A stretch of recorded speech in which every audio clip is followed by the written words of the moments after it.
means. Here we go again, boys and girls. You know what that means, don't you? It is Boomer Sooner update time in Oklahoma. Coming up, we'll find out what happens to Kamil Jackson. Some of the changes that Mike Stoops could make. Plus, we have a junior college transfer. Where the USA Today poll puts Oklahoma. Possibly even Gabe Barkeef's replacement at center. Position changes and much more. All right here on Boomer Sooner News Update. As I promised, we'll start at the number one story that I have on you, and that would be on Kamil Jackson, and that he will not return to the University of Oklahoma. Kamil Jackson was the third wide receiver that was removed from the Sooner team.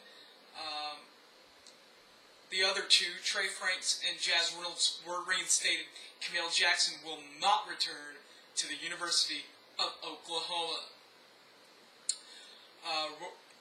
New defensive coordinator, defensive backs coach Mike Stoops has decided not to move Tony Jefferson back to linebacker and will keep him at the safety position. We all remember what happened last time. He decided not to change somebody back to a linebacker position and keep him at safety. That was probably one of the better, if not the best, defensive player Bob Stoops has ever had at OU. Defensive, I'm saying. And that would be former Dallas Cowboy, former Oklahoma Sooner, Roy Williams. They do have a junior college player coming in. LaTron Bester is a junior college transfer from Mississippi. He'll be in the fall. He's a bit of a hothead, is from what a lot of people are saying. A little bit more of a hothead than Kenny Stills. But, that's just what they're saying. That's what people are saying. People say a lot of things. Whether it's true or not, you got to wait till they're on campus and do the recruiting there. Also, my fifth story is about the USA Today poll. Pretty sure you know by now that the Oklahoma Sooners, the University of Oklahoma, received were ranked fourth in the nation in that poll, and did receive one first place vote as the number one team in the nation.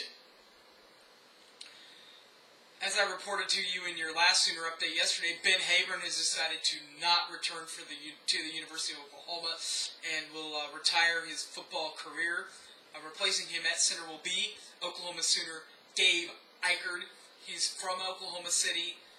Bishop McGuinness. He's a tight end, offensive lineman, now center. This guy is a jack of all trades. He can really do it all, and now he'll be having the most important position on the field right there in front of Landry at center.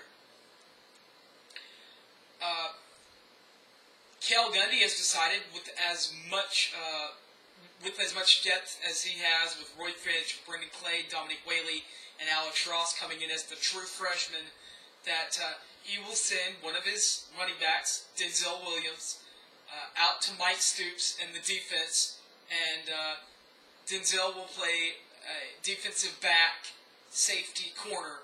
I like this move.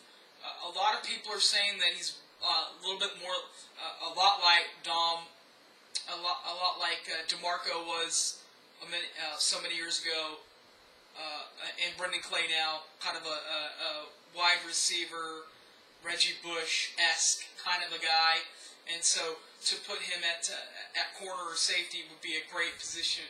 Of course, the last Sooner to do so that I know of was DJ Wolf from Lawton, Oklahoma. He traded in his running back cleats for a cornerback slot and did pretty well back there at that position. Joining Denzel Williams at the corner positions, of course, this year, moving back there is Oklahoma native Aaron Colburn, as well as Gabe Lynn and Javon Harris. They will all move to the cornerback slot for Mike Stoops. And this is the biggest one of all the 9 highlights that I've hit on. This is the one that's most recent. It's the most exciting for any Sooner fan, just by far. And that would be that Penn State receiver, punt returner, kick returner, Justin Brown will transfer to the University of Oklahoma and will have automatic eligibility with him leaving Penn State to come to the University of Oklahoma with Penn State and all their turmoiling troubles. This is according to Sooner Nation and one of the people that I trust in Jake Trotter. Jake works for Sooner Nation on ESPN, and also Joe Shad reports it from the big station of ESPN. It will help Oklahoma in so many ways with him on campus. Of course, Justin Brown, they had the media day and all that stuff today. Meet the Sooners Day. They did all that today. Of course, that will take. He was not able to participate in any of that, with that being breaking news that he's transferring in. But he'll have to learn the offense on that aspect. But he will get a chance to on punt, kick returning, punt capabilities also. He returned a punt against Houston. And the last time that Oklahoma has had something like that happen, kick return, punt return. A kick return was against Baylor a couple of years ago, and of course the punt return was against Oklahoma State when we upset them in Norman a couple of years ago. Landry's freshman year, 4 years ago. That was the last time we let a punt return in. Of course, that was Ryan Broyles that was able to break that off. Until I get some more news in, and more news from the Sooner News desk, that's it. Everybody enjoy your time on Oklahoma. I enjoy mine, you enjoy yours. I'll see you guys in about 4 weeks, and until then, Boomer Sooner.